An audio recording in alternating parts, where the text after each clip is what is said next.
వ్యక్తిగత ప్రయోజనాల కోసం ప్రజా ప్రయోజనాలు పడంగా పెడుతున్నాయి ప్రాంతీయ పార్టీలు. దానికి సాక్ష్యం కేసీఆర్ టైంలో ఇళ్ళు ఇవ్వకుండా వదిలేయడం, డబుల్ బెడ్రూమ్లు ఇస్తామని చెప్పేసి అది కేంద్ర ప్రభుత్వం ఇస్తానన్నటువంటి ఇళ్ళని దక్కకుండా చేయడం, ఆయుష్మాన్ భారత్ లాంటి పథకం పెడితే దాన్ని అందనీయకుండా చేయడం, వలస కూలీలకు ప్రపంచంలో భారతదేశంలో ఎక్కడున్నా సరే ఇచ్చేటటువంటి ఆహారానికి సంబంధించి రిస్ట్రిక్షన్స్ చేసుకురావడం. అదే సందర్భంలో ఆంధ్రప్రదేశ్లో గతంలో చంద్రబాబు సర్కార్ ఉన్నటువంటి సందర్భంలో టిట్కో ఇళ్ళు పెట్టి అసలు ఇళ్ళని పక్కన పెట్టడం, ప్రధానమంత్రికి ఆ పేరు వస్తుంది అన్నటువంటి ఇట్లాంటి రకరకాలు జరుగుతుంటాయి. అదే సందర్భంలో ఆదాయ వనరులను కూడా బంద్ చేసుకున్నటువంటి సంఘటనలు చూసాం వివిధ ప్రాంతాల్లో. ఇప్పుడు అందులో ఒకటి భారతదేశానికి సంబంధించిన ఓఎన్జీసీ ఏదైతే oil and natural gas corporation భారతదేశ ప్రభుత్వానికి ఉందో, ఈ ప్రభుత్వ రంగ సంస్థ 2020 సంవత్సరంలోనే పశ్చిమ బెంగాల్లో ఆయిల్ నిల్వలు కనుక్కుంటే ఆ ఆయిల్ నిల్వలకు సంబంధించినటువంటి తవ్వకాలకి పర్మిషన్ ఈ రోజు వరకు ఇవ్వలేదు. మనకి ఓఎన్జీసీకి ఇక్కడ పర్మిషన్ ఇస్తే గోదావరి జిల్లాలో తవ్వుకుపోతున్నారు కదా,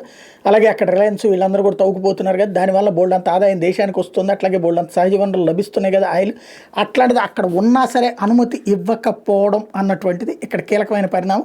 అంటే దాని నుంచి వీరికేం కిట్ బ్యాక్స్ రావు. అదే సందర్భంలో భారతదేశం ఎదగటం అన్నటువంటిది ఆవిడకి ఇష్టం ఉండదు. ఎప్పుడు బెంగాల్ లాగా 4 రూపాయలు ఇసిరేస్తే బతికేటటువంటి స్టేజ్లో ఉండాలని కోరుకుంటుంది.